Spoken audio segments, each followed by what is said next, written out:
Nunca achei que um Natal seria o dia em que eu perderia minha família, e ao mesmo tempo me encontraria. Na frente de todos, meus pais deram um carro zero para o noivo da minha irmã, enquanto me entregaram uma simples cesta de Natal. E não foi só isso. Meu próprio pai disse, sem baixar a voz, cada um recebe o que merece. Minha irmã ainda completou, sorrindo, que aquilo era mais do que eu merecia. Eu não chorei. Não discuti. Apenas sorri. O que eles não sabiam é que, naquele momento, algo dentro de mim mudou para sempre. E que aquela humilhação pública seria o começo de uma sequência de decisões que faria todos eles pagarem um preço que nunca imaginaram. Fique até o final, porque essa história não é sobre vingança. É sobre dignidade. Olá, seja bem-vindo ao canal Histórias Surpreendentes. Curta e se inscreva nesse canal, aproveite e ative as notificações, comente aqui de qual cidade você está assistindo, vou adorar saber e deixar um coração no seu comentário. Vale lembrar que os nossos vídeos não são relatos reais, são histórias voltadas apenas para o entretenimento. Toda a criação e edição são feitas pelo proprietário do canal. Nunca fui a filha problema. Nunca fui rebelde, ingrata ou irresponsável. Ainda assim, dentro da minha própria casa, sempre ocupei o lugar da que sobrava. A que estava ali quando era conveniente. A que não dava trabalho, mas também não dava orgulho.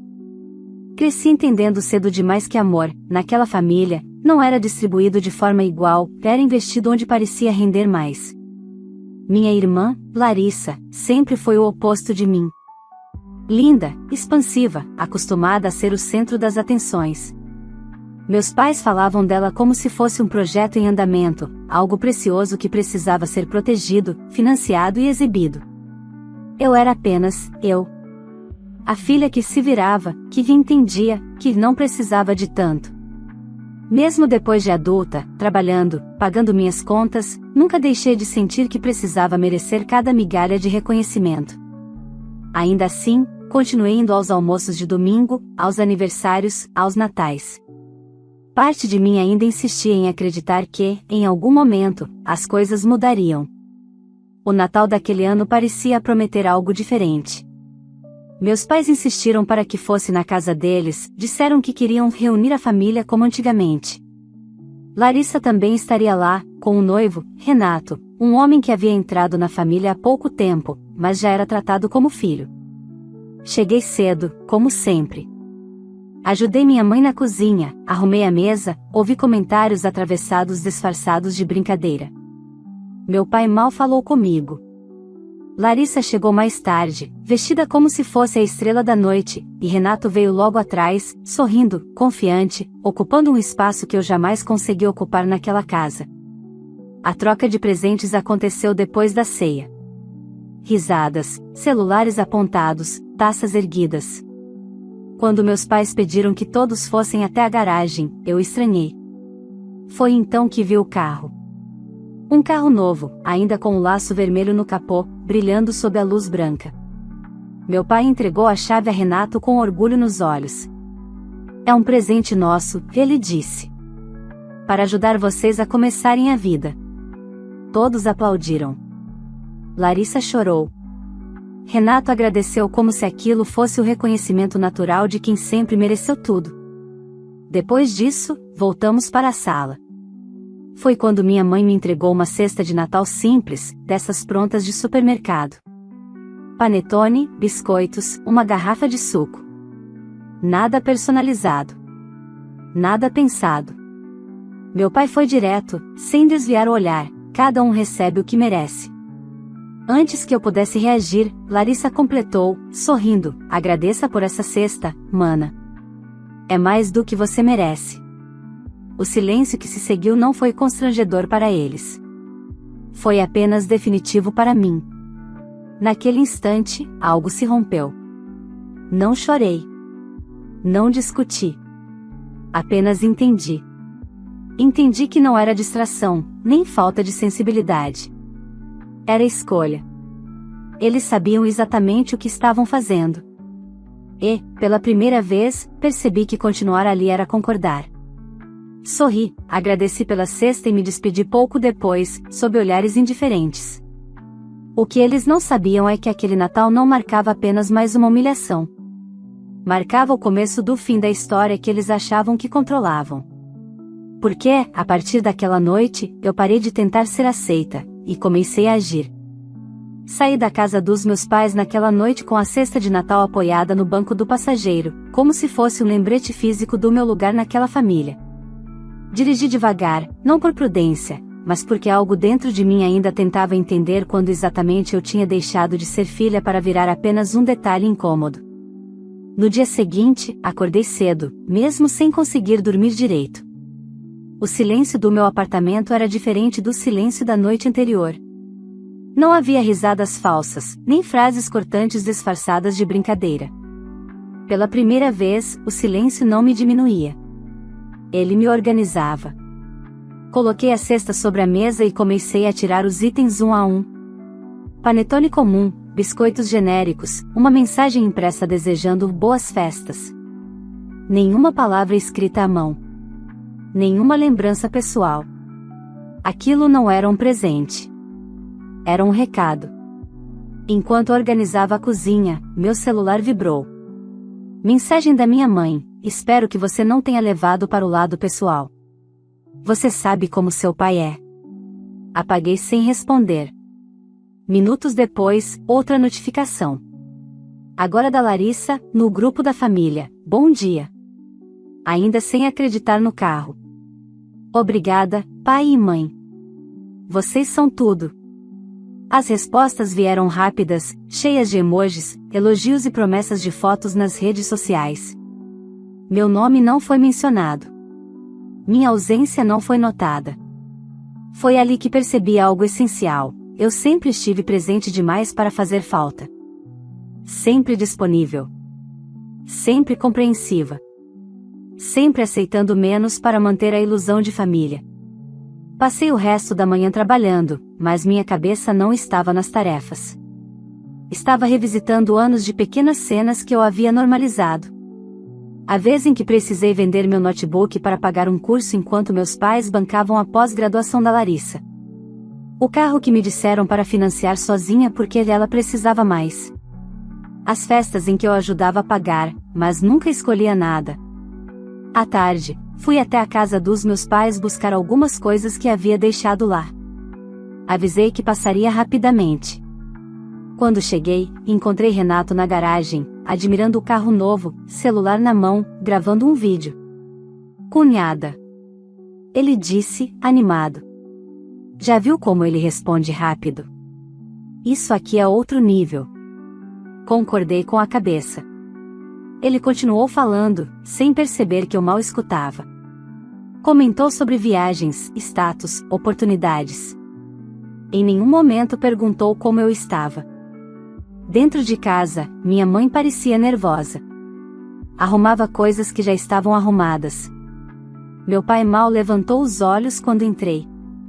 Vim pegar minhas coisas, falei, calma. Algumas roupas e documentos. Minha mãe suspirou. Você está exagerando. Foi só um presente, não uma declaração de guerra. Olhei para ela por alguns segundos antes de responder. Não foi o presente. Foi o que vocês disseram depois. Meu pai soltou uma risada curta. Lá vem drama. Você sempre foi sensível demais. Aquilo não doeu. Surpreendentemente, não doeu. Porque, naquele momento, eu já tinha parado de esperar algo diferente deles. Subi ao meu antigo quarto. Abri gavetas, peguei papéis, encontrei coisas esquecidas. Entre elas, uma pasta com comprovantes antigos. Transferências que fiz para meus pais ao longo dos anos. Ajuda com contas, consertos, emergências. Sempre sem recibo. Sempre sem agradecimento. Desci com a pasta na mão. Meu pai franziu a testa. O que é isso? Nada, respondi. Só coisas minhas. Ele deu de ombros. Para ele, eu sempre fui nada. Antes de sair, Larissa apareceu na sala, radiante. Mana, não vai dizer nada? Perguntou, apontando para o carro pela janela. Achei que você ficaria feliz pela gente. Sorri. Um sorriso calmo, diferente de todos os outros que já dei naquela casa. Fico, sim. Cada um colhe o que planta. Ela franziu a testa, como se algo naquela frase tivesse soado estranho. E soou. Porque, pela primeira vez, eu não estava falando como filha. Estava falando como alguém que tinha parado de aceitar migalhas, e começado a lembrar exatamente tudo o que tinha dado. Nos dias que se seguiram ao Natal, algo curioso aconteceu, ninguém me procurou. Nenhuma ligação do meu pai, nenhuma mensagem da minha mãe perguntando se eu estava bem, nenhum pedido de desculpa disfarçado. O silêncio deles não era arrependimento. Era certeza. Eles tinham convicção absoluta de que eu voltaria, como sempre fazia. E foi exatamente isso que me fez parar. Parei de responder mensagens genéricas. Parei de ir aos almoços de domingo. Parei de me explicar. Pela primeira vez, experimentei o desconforto de não ocupar o papel que esperavam de mim. E, pelo jeito, isso incomodou mais do que qualquer discussão. 2 semanas depois, recebi a ligação do meu pai. Você sumiu, e ele disse, sem cumprimento. Sua mãe está preocupada. Quase ri. Eu estou trabalhando, pai. Minha vida não gira em torno da casa de vocês. Houve uma pausa do outro lado. Não começa. Estamos passando por um momento delicado. Estamos. Nunca vocês. Ele explicou, sem entrar em detalhes, que algumas coisas tinham apertado financeiramente. O carro novo do Renato, segundo ele, tinha sido um investimento necessário, mas havia causado ajustes. Ajustes que, curiosamente, sempre sobravam para mim.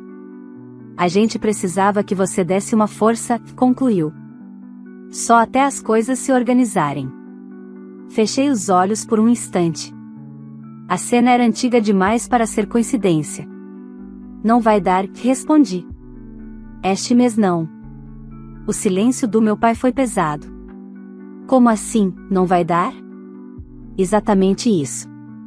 Não vai dar. Ele bufou. Engraçado, quando é para ajudar você nunca tem problema. Agora, quando a família precisa. Interrompi. Quando a família precisa, vocês chamam a mim. Quando a família comemora, me esquecem. Ele não respondeu. Apenas desligou. Naquela noite, Larissa me mandou mensagem. Você podia ser menos egoísta. O Renato está se adaptando, o carro tem custos, e você sabe que nossos pais não estão nadando em dinheiro. Demorei para responder. Não porque não tinha o que dizer, mas porque, pela primeira vez, escolhi não reagir no impulso. Curioso você falar em egoísmo, escrevi. Nunca vi você se preocupar com o que eu posso ou não pagar. Ela visualizou e não respondeu. Foi então que percebi algo que sempre esteve diante dos meus olhos: eu era o amortecedor. A pessoa que absorvia impactos financeiros, emocionais e práticos para que eles não precisassem lidar com as próprias escolhas.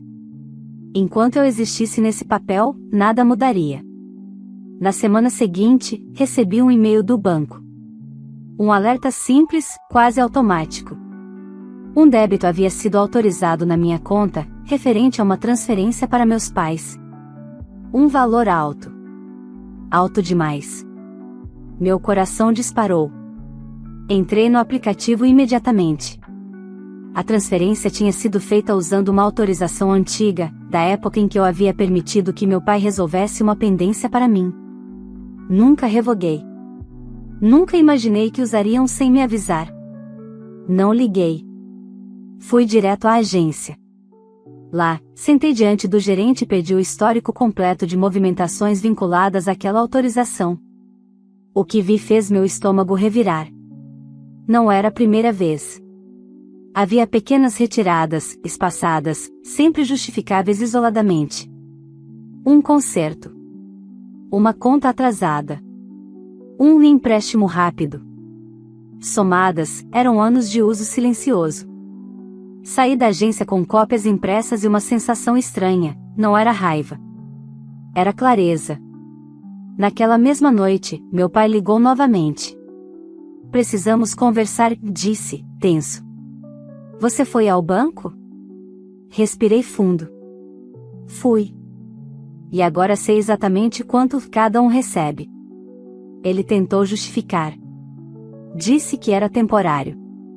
Que pretendia devolver. Que eu estava exagerando. Não, respondi, firme. Eu estava sendo usada. E isso acabou. Do outro lado da linha, ouvi a voz da minha mãe. Você não faria isso com a gente, ela disse. Somos seus pais. Fechei os olhos. Justamente por isso vocês nunca deveriam ter feito comigo. Desliguei. Naquela noite, organizei todos os documentos, extratos e comprovantes numa pasta. Não por vingança. Mas porque, pela primeira vez, eu estava preparada para não ser tratada como alguém que não percebe. Eles ainda não sabiam. Mas a partir dali, cada passo que dessem, teria consequências. Nos dias seguintes, vivi uma espécie de calma tensa. Não era paz, tampouco ansiedade. Era a sensação de quem finalmente enxerga o mapa inteiro depois de anos caminhando no escuro. Eu não tinha feito nada além de colocar limites, mas, para eles, isso já era uma afronta. A primeira reação veio disfarçada de normalidade. Minha mãe apareceu no meu trabalho numa tarde qualquer, sem avisar. Sentou-se na recepção como se fosse uma visita carinhosa, ignorando o constrangimento que causava. A gente precisa resolver isso, disse, assim que entramos numa sala vazia. Seu pai está muito abalado. Inclinei a cabeça, esperando o complemento que nunca vinha. Ela respirou fundo. Você sabe que a Larissa sempre precisou de mais apoio. Você sempre foi forte. Ali estava ela. A frase que justificou uma vida inteira de desigualdade. Forte não é sinônimo de descartável, respondi. Minha mãe tentou segurar minha mão. Retirei a minha com cuidado. Você está levando tudo para um lado extremo. Família não funciona com planilha. Olhei para ela. Funciona com respeito. E isso nunca entrou na conta de vocês. Ela saiu contrariada, dizendo que eu estava mudada. Eu estava mesmo. E não pretendia pedir desculpas por isso.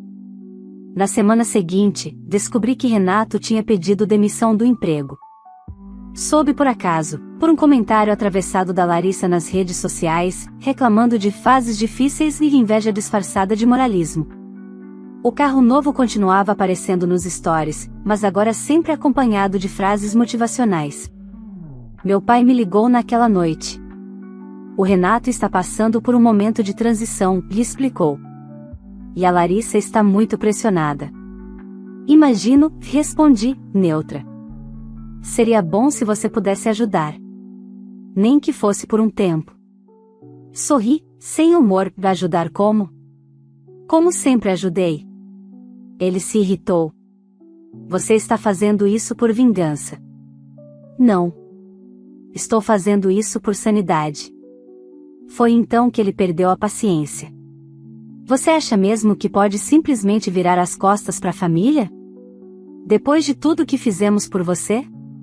A frase ecoou dentro de mim por alguns segundos. O que vocês fizeram por mim? Perguntei, calmamente. Ele não respondeu. Dias depois, recebi uma notificação inesperada. Meu nome havia sido citado em uma negociação de financiamento ligada ao carro de Renato. Não como compradora. Como referência financeira. Alguém tinha usado meus dados, mais uma vez, sem autorização. Dessa vez, não fui ao banco. Fui ao cartório. Bloqueei qualquer tipo de uso do meu nome, CPF e autorizações antigas. Formalizei tudo. Assinei papéis. Registrei datas. Saí de lá com a sensação de quem fecha uma porta que nunca deveria ter sido aberta. Quando Larissa descobriu, explodiu. Você enlouqueceu? Gritou ao telefone. Você sabe o quanto isso nos prejudica? Eu sei exatamente, respondi. Por isso fiz. Ela riu, um riso curto e venenoso. Você sempre quis isso. Ver a gente cair. Não, corrigi. Vocês estão caindo porque sempre se apoiaram em mim sem perceber que eu também precisava de chão. O silêncio dela foi diferente. Não era desprezo. Era medo. Poucos dias depois, meus pais receberam uma notificação formal sobre as transferências feitas sem meu consentimento. Não era um processo. Era um aviso. Um limite escrito, registrado, impossível de ignorar. Minha mãe me ligou chorando. Você vai nos expor? Perguntou. Vai nos humilhar? Fechei os olhos. Vocês se expuseram sozinhos. Eu só parei de esconder. Naquela noite, sentei no sofá do meu apartamento, cercada por pilhas de documentos que contavam uma história que eu nunca tinha querido enxergar inteira. Não era sobre dinheiro. Nunca foi. Era sobre o direito básico de não ser usada. Eles ainda tentariam. Eu sabia. Quando um sistema vive anos se sustentando em alguém, ele não desmorona em silêncio. E o pior ainda estava por vir. Quando você para de sustentar uma mentira, ela não cai de uma vez. Primeiro, rende. Depois, racha. Foi exatamente isso que começou a acontecer com eles. A história do momento de transição do Renato não durou muito. Em menos de um mês, os atrasos começaram a se acumular. Seguro do carro. Parcela. IPVA. Multas. Nada disso aparece em fotos bonitas nas redes sociais, mas tudo cobra com juros. Meu pai me ligou numa tarde chuvosa, a voz mais baixa do que de costume. A gente vai vender algumas coisas, disse. Só até estabilizar. Vender o quê? Perguntei. Houve uma pausa desconfortável. Algumas aplicações. E, talvez o carro. Não respondi.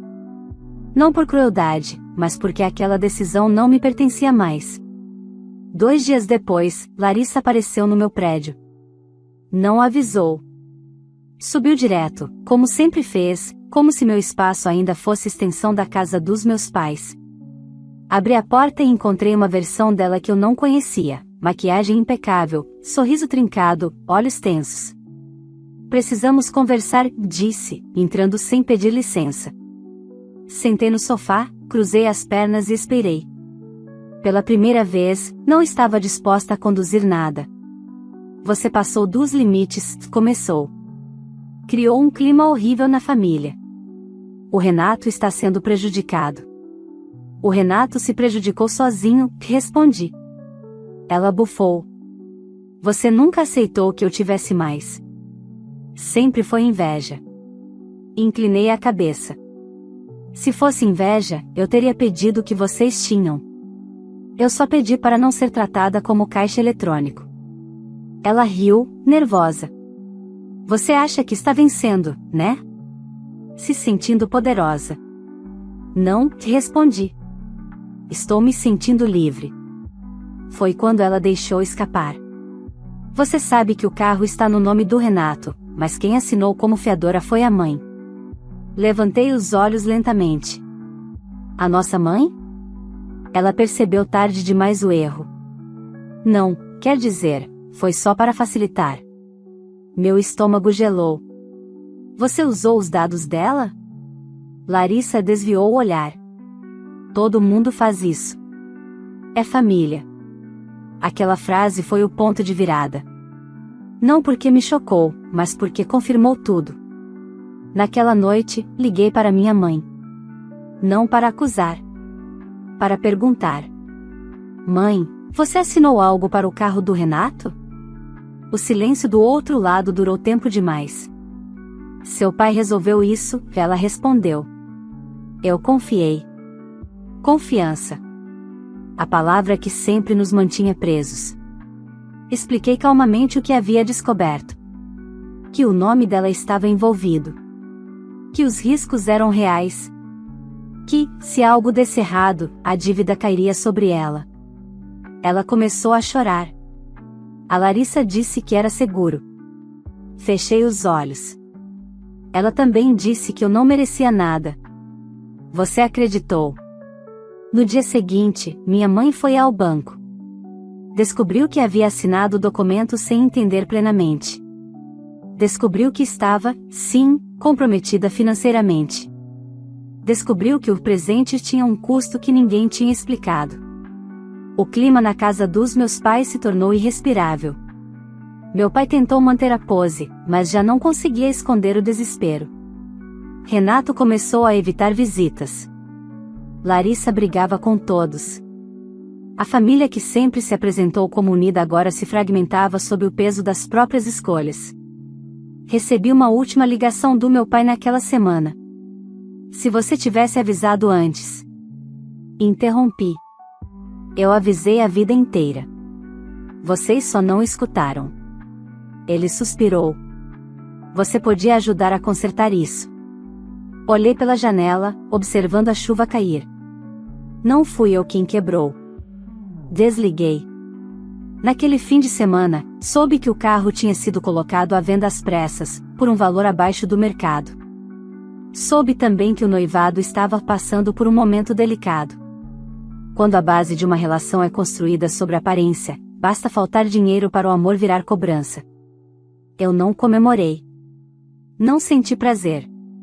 Senti confirmação. A confirmação de que aquela frase dita no Natal, cada um recebe o que merece, finalmente começava a cobrar seu verdadeiro significado. E ainda não tinha acabado. Depois que o carro foi colocado à venda, a casa dos meus pais entrou num estado estranho, quase febril. Não era apenas a falta de dinheiro. Era a perda da narrativa. Pela primeira vez, eles não conseguiam mais fingir que tudo estava sob controle. Larissa me ligou numa noite de terça-feira, já tarde. Atendi porque sabia que aquela ligação não era por saudade. Você conseguiu o que queria, que ela disse, sem rodeios. Está satisfeita agora? A voz dela estava diferente. Não era raiva. Era desgaste. Eu não quis nada disso, respondi. Eu só parei de impedir que a verdade aparecesse. Ela soltou uma risada amarga. Você sempre foi assim. Se achando melhor que todo mundo. Não, corrigi.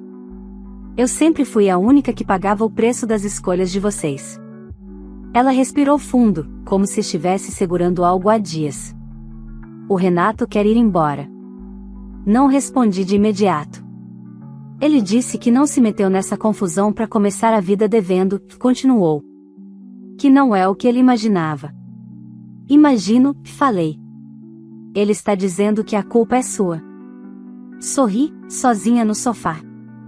Claro que está. O silêncio que se seguiu foi pesado. Você podia ajudar, ela insistiu, pela última vez. Se falasse com ele. Se explicasse que foi um mal-entendido. Larissa disse, com calma. Pela primeira vez, isso não é sobre mim. Ela desligou. 2 dias depois, fui chamada ao banco novamente. Desta vez, não por causa de movimentações suspeitas, mas porque meu nome havia sido citado numa tentativa de renegociação de dívida. Meu pai tentará, mais uma vez, usar meu histórico financeiro como argumento. O gerente foi claro, não há mais vínculo, mas seu nome foi mencionado como possível apoio futuro. Concordei. Não autorizo. Assinei mais um documento. Saí da agência com a sensação de estar apagando rastros de uma vida que nunca foi realmente minha. Naquela semana, minha mãe apareceu no meu apartamento. Desta vez, pediu para entrar. Estava abatida, sem maquiagem, sem a postura rígida de sempre. Eu não sabia, disse, sentando-se à mesa. Eu confiei demais. Observei aquela mulher que sempre justificou tudo em nome da harmonia. Confiança sem responsabilidade vira abandono, respondi. Ela chorou. Seu pai está perdido. A Larissa, eu não reconheço mais. Eu reconheço, falei, com firmeza. Ela sempre foi assim. Vocês só escolheram não ver. Minha mãe levantou os olhos. Você não vai nos ajudar? A pergunta ficou no ar, pesada como chumbo. Ajudar seria voltar ao lugar que vocês me colocaram, respondi. E eu não volto. Ela saiu sem discutir. Talvez, pela primeira vez, tivesse entendido que não havia mais negociação possível. Pouco depois, soube que Renato tinha deixado a casa dos meus pais. O noivado foi oficialmente adiado. Na prática, encerrado. Sem festa. Sem anúncio bonito. Sem aplausos. Larissa tentou manter as aparências, mas já não havia plateia. Amigos se afastaram. Convites diminuíram. O brilho que sempre a protegeu começou a falhar. Meu pai me ligou uma última vez naquele mês. Você venceu, disse, amargo.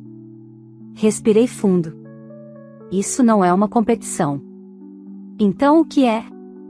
Olhei ao redor do meu apartamento. Silencioso. Simples. Meu. É o fim de uma mentira. Desliguei. Naquela noite, organizei a última caixa com coisas antigas da casa dos meus pais que ainda estavam comigo. Fotos, cartas, objetos que eu havia guardado tentando preservar uma história que só existia para mim. Fechei a caixa. Não por ódio. Por encerramento. Eles ainda tentariam se reorganizar. Larissa ainda tentaria culpar alguém. Meus pais ainda tentariam explicar o inexplicável. Mas nada disso me pertencia mais. Faltava apenas um último encontro. Uma última decisão. E, finalmente, o ponto final que eu nunca tive coragem de colocar. O último encontro não aconteceu por acaso. Meu pai insistiu. Disse que precisava encerrar as coisas como adultos. Marcou num café perto da antiga casa deles, território neutro, como se isso pudesse suavizar anos de escolhas. Cheguei no horário. Eles já estavam sentados. Meus pais lado a lado, Larissa um pouco afastada, braços cruzados, o rosto cansado. Renato não estava mais ali. Aquela ausência dizia mais do que qualquer explicação. Sentamos em silêncio por alguns segundos. Ninguém sabia por onde começar. Pela primeira vez, não era eu quem precisava preencher o vazio. A gente errou, minha mãe disse, por fim. Talvez não da forma que você vê, mas erramos. Meu pai pigarreou.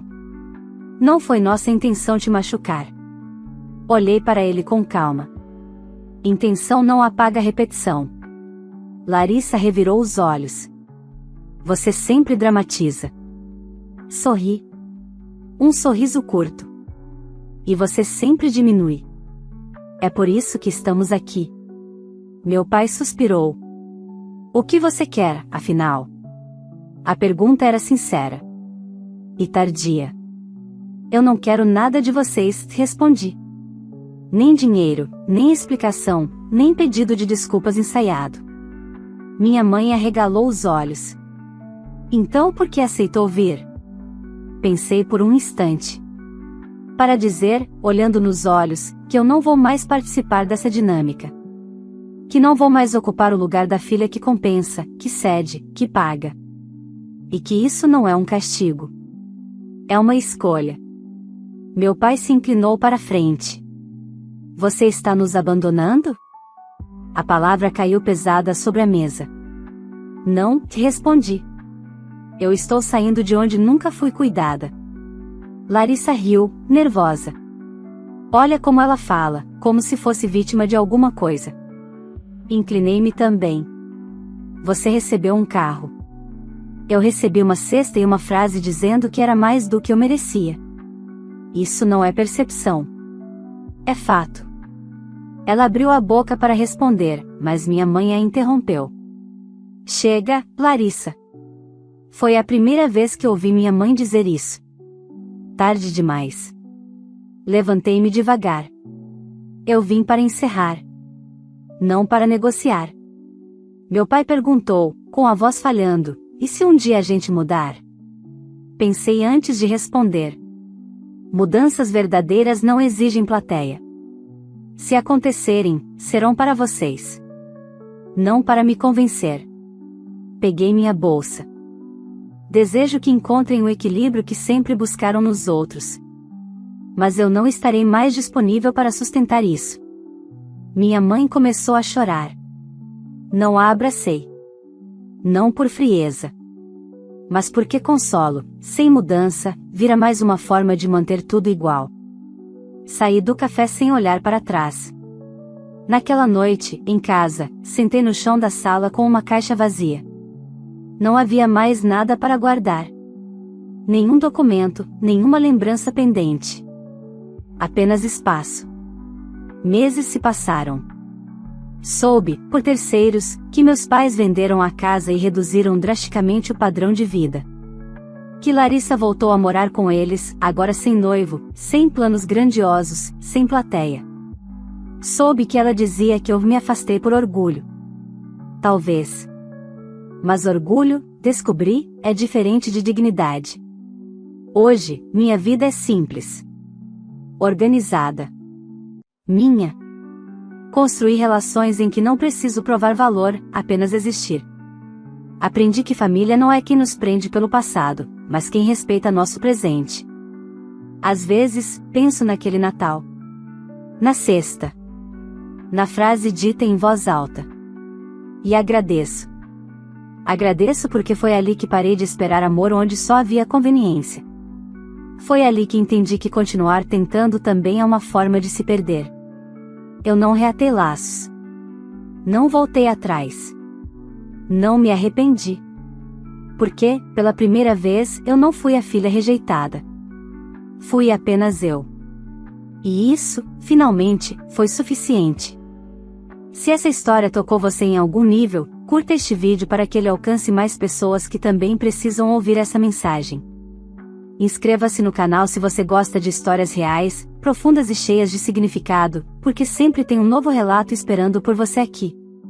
Agora eu quero saber de você, se estivesse no lugar dessa filha, você faria o mesmo? Você teria coragem de se afastar para proteger sua dignidade, mesmo sendo da própria família? Deixe sua opinião nos comentários, eu leio todos. E me conta também, de qual cidade você está assistindo este vídeo? Eu faço questão de deixar um coração no seu comentário. Se você conhece alguém que vive algo parecido, compartilhe este vídeo. Às vezes, uma história é tudo que alguém precisa para criar coragem e mudar a própria vida. Vale lembrar que os nossos vídeos não são relatos reais, são histórias voltadas apenas para o entretenimento. Toda criação e edição são feitas pelo proprietário do canal.